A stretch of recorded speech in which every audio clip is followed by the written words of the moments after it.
Right, we are ready. Projection time. The Fox News decision desk can now project that Congresswoman Mikie Sherrill will, in fact, become the next Democratic governor of New Jersey. Now, Sherrill defeats Republican Jack Ciattarelli, whom President Trump endorsed in May. The GOP had hoped that Ciattarelli could deliver an upset after a very close loss 4 years ago. We're going to bring back Brett and Martha to get reaction to this. Brett, I'll go back to the numbers that I threw at Martha earlier. Nearly 1 million voter advantage Democrat over Republican in that state. Nearly a 250,000 people in New Jersey left that state. That, that to me is a math problem for Republicans if they ever want to flip a state like New Jersey.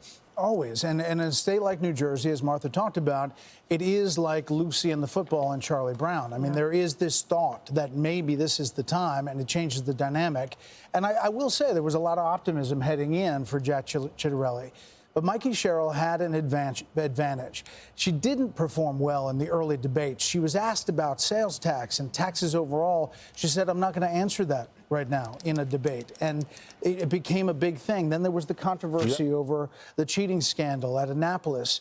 And it really stalled the campaign for a couple of weeks. In the final days, President Obama came in. She got a lot of support, and she started seeing early vote numbers tick up, according to her campaign. And, it's enough in that environment to pull out a blue state. Yeah, you look at the urban centers in New Jersey, and she really ran up the vote. Essex County as well, places like Montclair, suburban areas outside of New York. She did very well with women voters. We saw the same thing with Spanberger in Virginia. Both of these candidates presented themselves as moderate women with military and CIA background. And so I think you're going to have Democrats looking at that model as something that is successful for them, Sean. And I would imagine that you're going to see them seek out candidates that reflect that. It's just very interesting to me when you look at President Trump's numbers in 2024 in New Jersey. Just 9 months ago, he was able to turn 5 counties in New Jersey solidly red. And those counties did not follow that pattern with Jack Ciattarelli. And it just raises a lot of questions about whether or not anybody but President Trump can move the ball in these kinds of places. Ciattarelli ran a very Trump-like campaign. He embraced him in the state of New Jersey.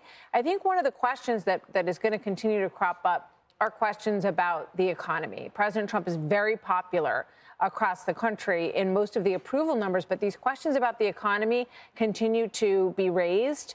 And, I think that when you look at Hispanic areas and black parts of New Jersey as well, where he did not do the kind of numbers that we've seen from President Trump, it'll show areas where Republicans will need to do some work in the coming months before the midterm. Yeah, affordability is the mantra, Sean. I mean, it's the mantra for Zohran Mamdani here in New York City. A couple of things to point out. Both of you made great observations. One, Trump is not on the ballot tonight. Somebody in the Ciattarelli campaign determined that bringing Donald Trump into New Jersey, probably not a good idea, being a deep blue state that it is. Let me run through some numbers. I know, Martha, you know these numbers very well. The Tax Foundation, the people in New Jersey, those residents have the second highest overall tax burden in the entire country. They're 49th out of 50. That means the highest property taxes in the country. That means New Jersey has the 4th highest income tax in the country. They also have the highest corporate tax rate in the country. It went up again this year. 45 cents a gallon gas tax, again, among the highest in the country. State sales tax, among the highest in the country. New Jersey has the highest inheritance tax of 16%.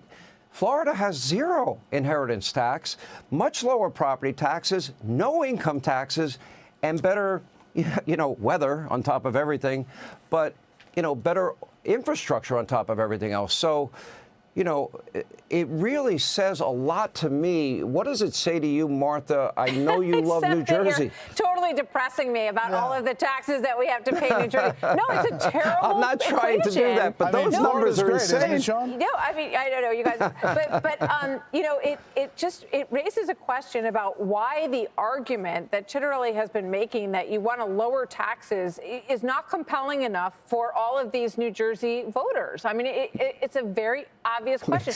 And then you have Zohran Mamdani, who is saying, well, we're just going to raise the corporate tax rate to match New Jersey. So don't worry about it because it's only going to be like New Jersey, which, as you point out, is the highest corporate tax rate in the country. But I don't know. I'm going to just be scrolling through the real estate pages here now, Sean, looking for a new place.